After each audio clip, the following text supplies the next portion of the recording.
to put a little refocus into the value of the kettlebell swing, let me just say that if I had one exercise, people want to ask, what's your best exercise? What's your favorite exercise? If I had one exercise to do and I couldn't pick any others, it would be kettlebell swing. If all you did was kettlebell swing 7 days a week and you varied how you executed it in your intensities and volume, I think you'd look the part. You might not have big bubbly shoulders or giant triceps, but you're going to look really, really fit and probably be very, very healthy. That's my opinion. But the thing with kettlebell swing, whether you're using it in a, however you rationalize your development, you're using it for explosive development, you're using it for work capacity, explosive work capacity, etc. That's number one. The kettlebell swing, it should be ruthless. It should look like people don't want to be near you.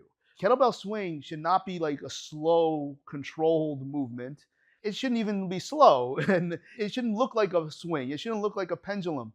It should look like no one wants to be near you if you were to happen to let go of the bell. Because at the end of the day, the best kettlebell swing is one that when you do let go, it goes as far as it possibly can.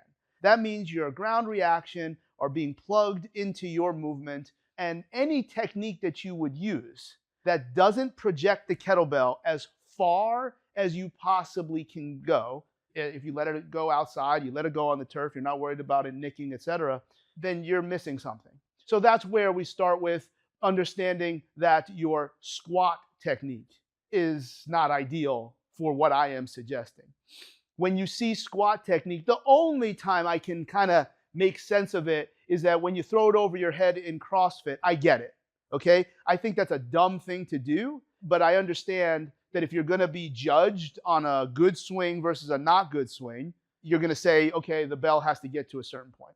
Outside of that rationale, this is nonsense. And the whole notion that one kettlebell technique is from Russia and the one from America is better, I think the fellow who ran that stupid game was in the room when I said that. I was at the Special Operations Medical Association conference, and this was in like Q&A. And I said, I think it's ridiculously disrespectful to apply a name to making up a different way to swing and call it American, and then target certain populations that I was speaking to in the military that, okay, we're automatically going to think Russian is bad, so we should do the American swing. Absolutely ridiculous. I understand if you're going to judge and your arms are overhead, and then of course you're going to arch your back and maybe, I don't know how all that works.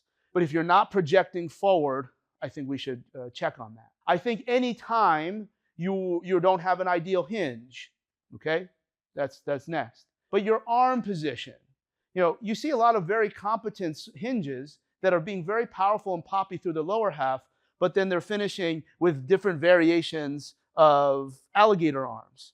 Now, I don't know that that's unsafe. I think arching your back to get the bell overhead would be unsafe. That would go for a snatch as well. That's more about your shoulder mobility. You don't need a lot of shoulder mobility to do a kettlebell swing.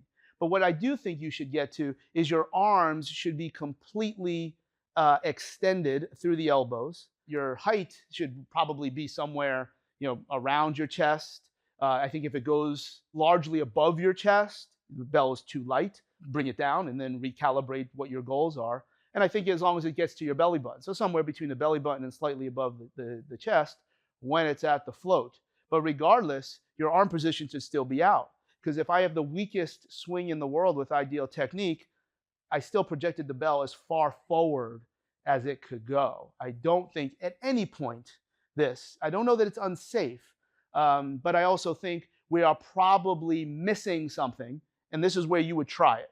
Like, what do you feel? I think you're going to feel more pop. I think you're going to feel more snap and probably have to demand more grip and more shoulder stabilization than if you're like this and everything is slacked. And think about if you were to let go of the bell. I'm going to demonstrate in a minute, but if you were to let go of the bell here, I would expect it to go further, that even if I had this excellent pop and then I let go here, I probably have this flippy trajectory and I'm not extending it as far as it can go. When you look at some of the old Russian athletic development stuff, whether they're using literal bells, kettlebells, when you look at what some track coaching would do, look at Highland Games, no one is This is all about extended arms, etc. Again, the difference here of what I am talking about, I'm going to try to deliver the same hinge.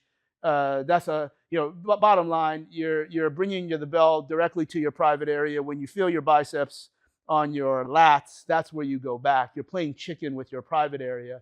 I'm not going to get into that too much because I probably would also have different opinions on how much knee bend you should do. I think most people are going to agree, though, that we should not be here.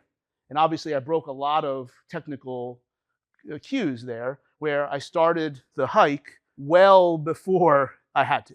And that is you're forced now to run into a hinge. But really what I'm talking about is what I would like to see for 2 repetitions here. It's all the way out there, where I'm not necessarily protracting, but I am making an intended approach to get my arms as long as possible versus something like this. And I feel like I'm doing a lot of the same things from the waist down, but I do wonder if there was a force plate here. Again, as long as I'm being honest with my intent, arms long just feels like it's a much, much more powerful approach. And again, why kettlebell swings exist in all types of development was generally to let go.